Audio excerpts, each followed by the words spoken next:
नहीं थे, पर हमसे बुद्धिमान कम नहीं थे।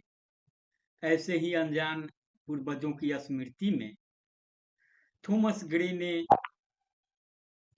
महत्वपूर्ण और अच्छी बातें लिखी है।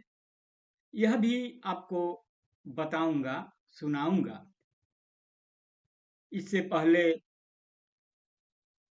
मैंने आपको बताया था, आग्रह किया था कि यात्रा पर निकलिए और हिंदुस्तान को देखिए। तो इसी क्रम में दक्षिण के यात्रा पर आपको लिए चलता हूँ। पिछली कई कड़ी में मैंने अलग जगहों पर अलग अलग देवी देवताओं को लेकर जो स्थान विशेष की प्रसिद्धि है उसके बारे में बताया था। तो आज इसकी अगली कड़ी, इस कड़ी में तमिल प्रदेश यात्रा पर आपको लिए चलता हूँ।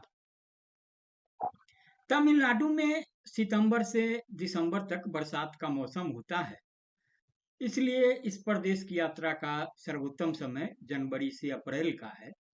पर पीडियाट्रिक्स में पीजी कर रही बेटी का महाबलीपुरम में 5 दिसंबर से 8 दिसंबर तक 3 दिनों का कॉन्फ्रेंस था, सो हमने भी यहाँ आने का प्रोग्राम बनाया। चेन्नई में ही अभी तीसरी बच्ची और दामाद 2 माह पूर्व से कार्यरत हैं, तो हम एक तरह से अपने घर में ही हैं। अभी कुछ दिन यहाँ रुकेंगे। परिस्थितियों की मार हो या फिर शिक्षा और संस्कृति का अभाव, बंगाली समुदाय को छोड़कर भारत में अन्य कोई शायद ही यात्रा पर जाता है।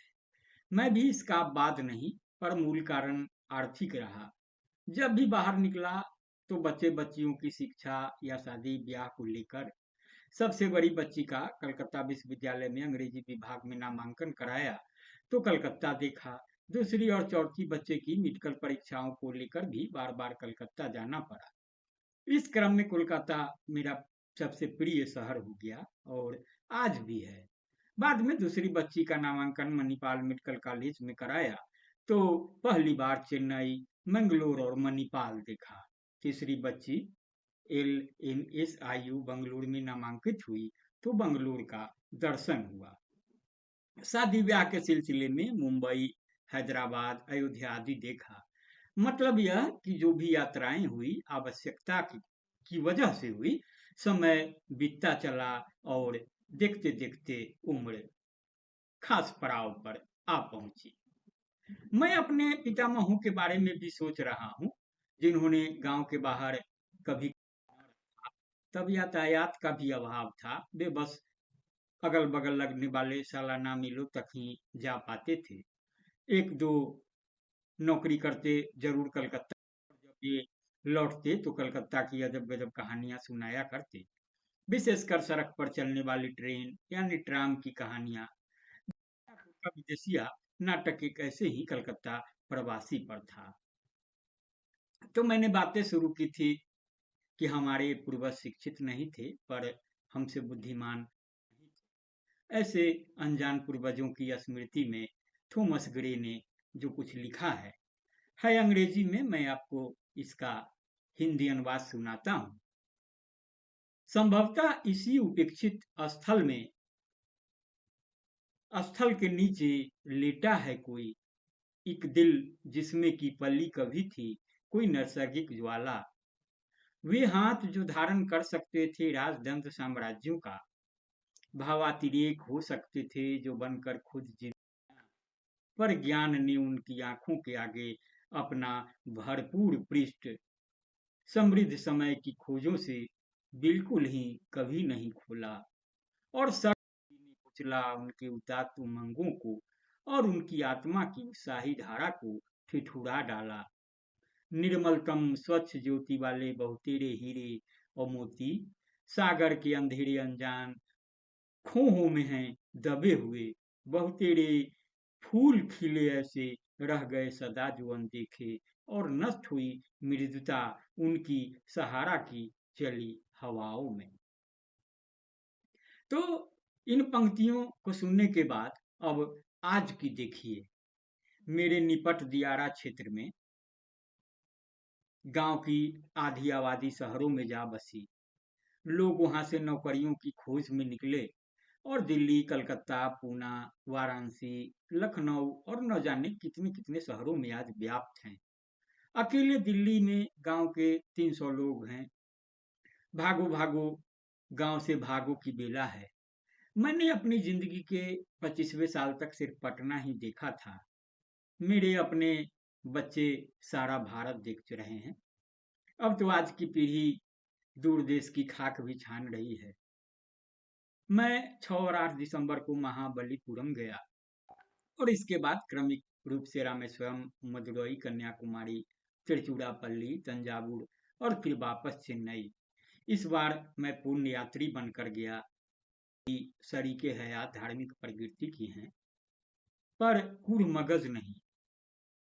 यात्रा कुछ हद तक धार्मिक यात्रा भी। मैं शरीके हयात की बात कर रहा हूँ तो आगे इसको स्पष्ट करूंगा कि यह किनके बारे में है। वो मेरी शरीके हयात नहीं। तो बहुत कुछ देखने और सीखने को मिला। इतिहास, साहित्य, संस्कृति, स्थापत्य आदि बहुत कुछ। कम से कम 50 एपिसोड तैयार होंगे। तो तमिल लोग रंग में प्रायः सांवले और काले हैं, पर रंग की सुंदरता सिर्फ आंखों की आदत है। आदमी के सभी रंग समान रूप से सुंदर होते हैं। तमिल लोग हमारे झारखंड के आदिवासी लोगों की तरह ही हैं, पर शारीरिक बनावट में प्रायः काबुल कांधार के पठानों की तरह। सदियों से यह प्रदेश अमीर रहा है और शारीरिक सौष्ठव का संबंध भोजन से है।